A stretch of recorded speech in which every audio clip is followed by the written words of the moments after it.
Okay, good morning. A video for Durrell, and I made some comments on his videos, so he wanted me to elaborate, so I'm going to do that. First off, Durrell, I just saw your latest video, and you had a problem with your Vanda, and by the looks of it, they're just about the same size as mine, and that means that you have a young plant and will not flower for at least 2 or 3 years.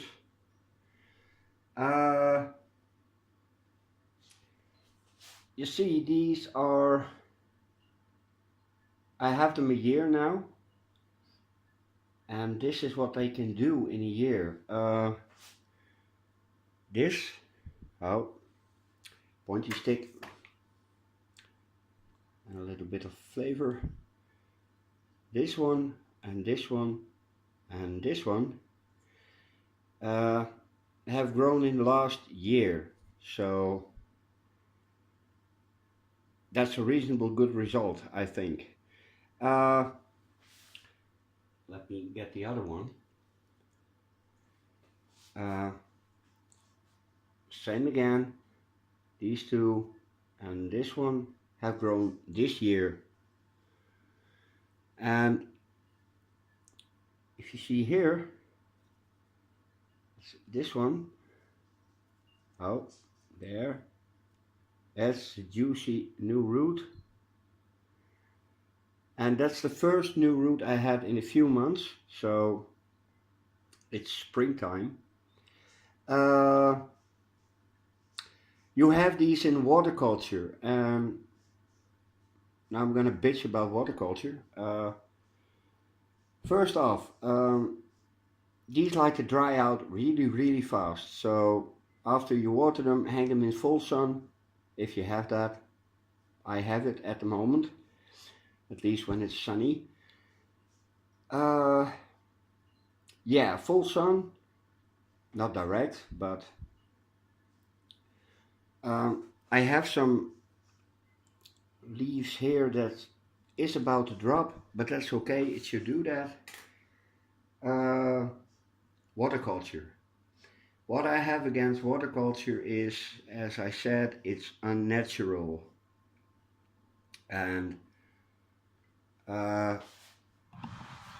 what I see with most people that do waterculture is they are constantly fiddling around with the orchids. Snip a root here, snip a root there. No, it's not natural. You shouldn't do that.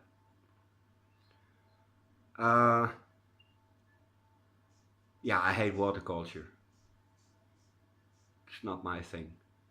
But that being said, I'm going to chuck this in water and show you how I water these.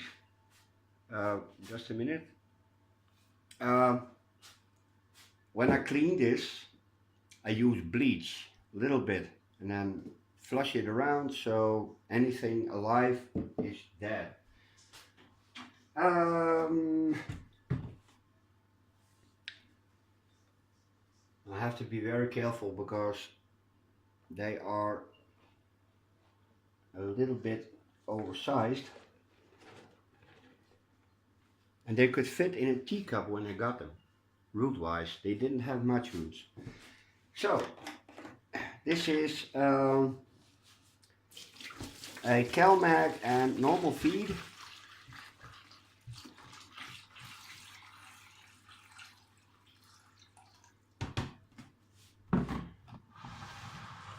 And now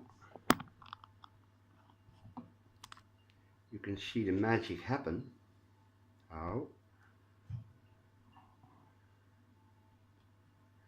They start to green up, and as you said, these will only take what they need. But I give them a little bit more water.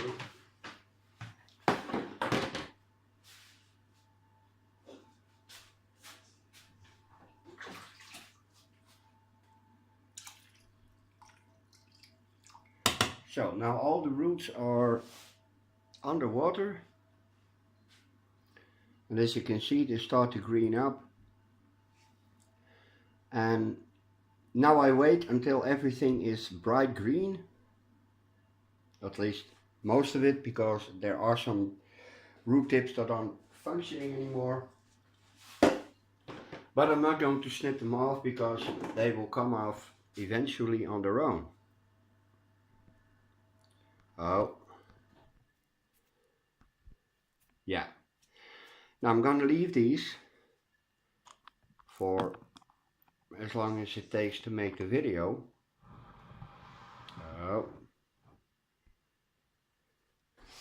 And I'm going to take my cattleyas.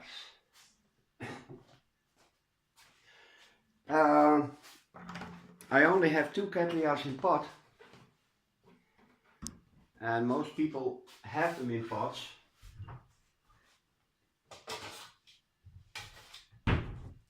And for some reason I don't like pots, so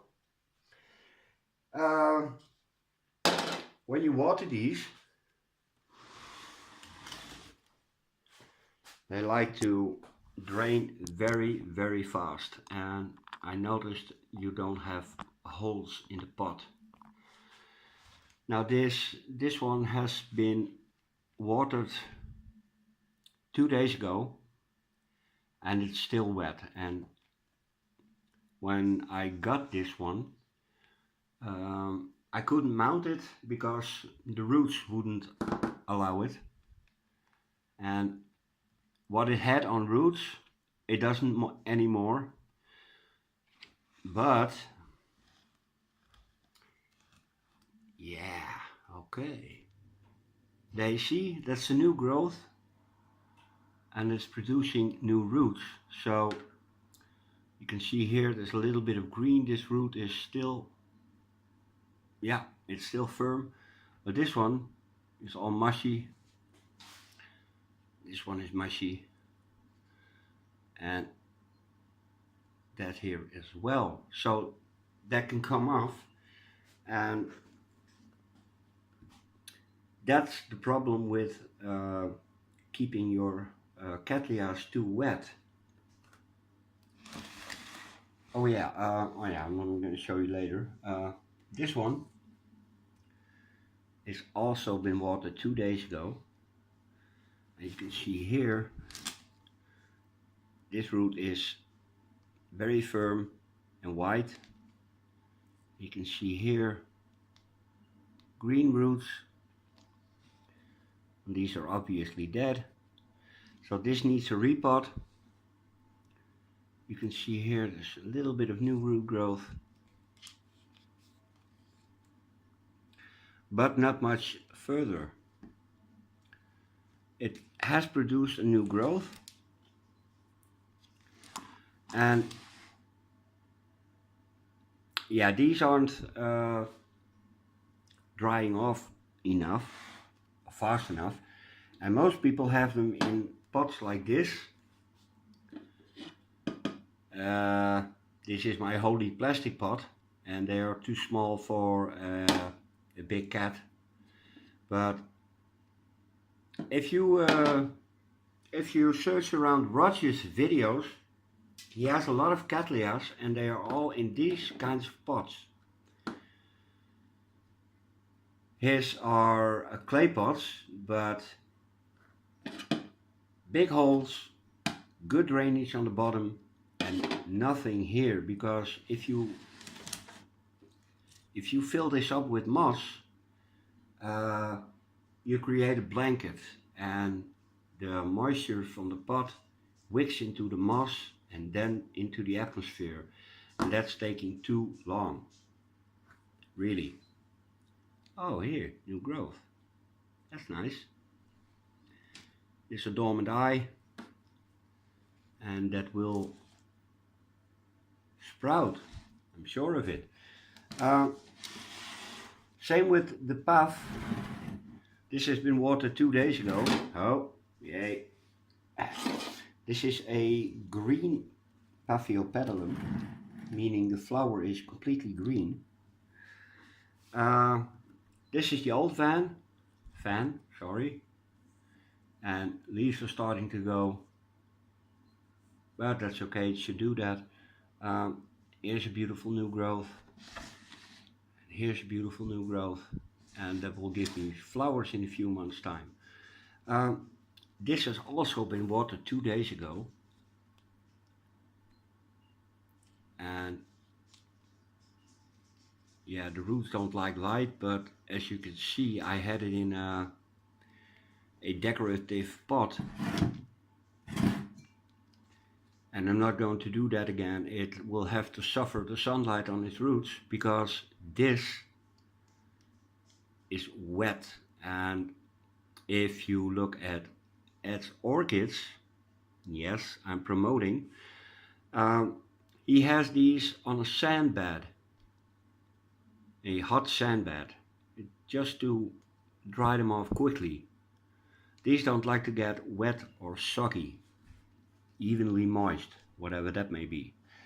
Uh, Cattleya. This is a supermarket Cattleya. Oh.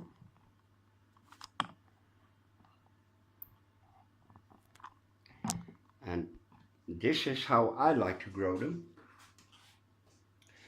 Uh, these have been watered yesterday. You can see all nice and dry, firm.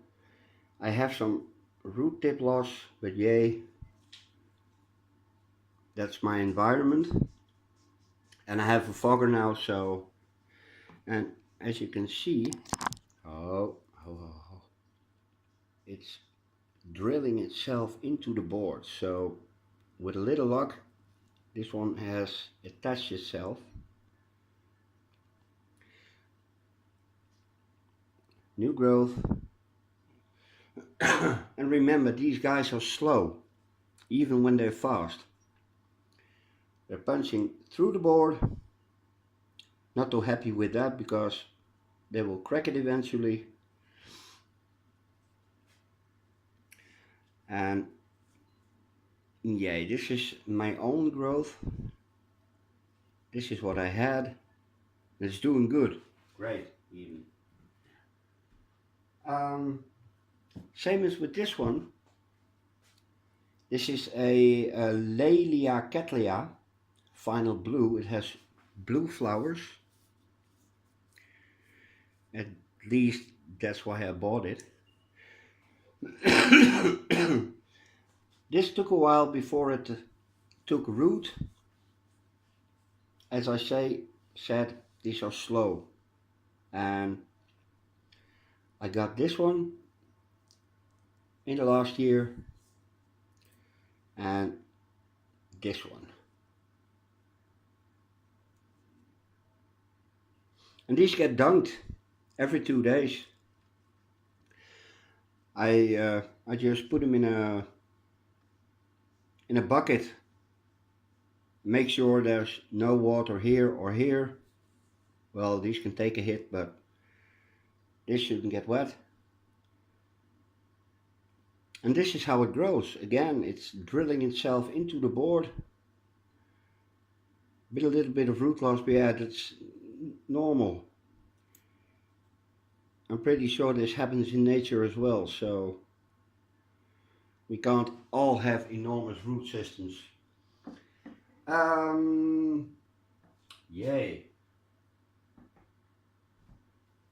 As I said, no moss because you create a blanket. Yeah, I'm not going to fiddle around with this one because there is a massive sheath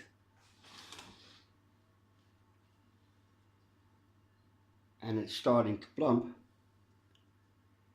and I'm afraid that when I'm going to mount this one, because it will be mounted, I'm going to wreck it, so I'm not going to do that.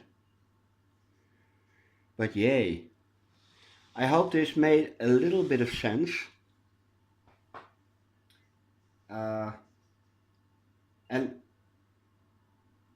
I think you can use the info because we both grow in our living rooms where it's dry, always a certain temperature, so yeah, not the most ideal conditions for orchids, but yeah, mine are doing great, so no reason for yours not to do great. Um, the Vandas are not yet ready. Oh,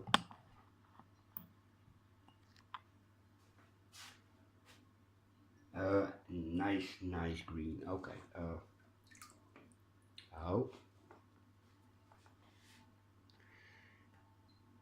this color. If all the roots look like this, it has its fill. You can take it out, hang it in front of the window, and it will be happy. Feed them high. They like a hearty meal. I believe these are, including calcium and magnesium, just around 300 parts per million. So yay, 16 minutes. I have the idea I'm not making that much sense, but okay, it's 4 o'clock. Uh, yeah, yeah, yeah, this is it. Okay, I hope it's been some help. Later.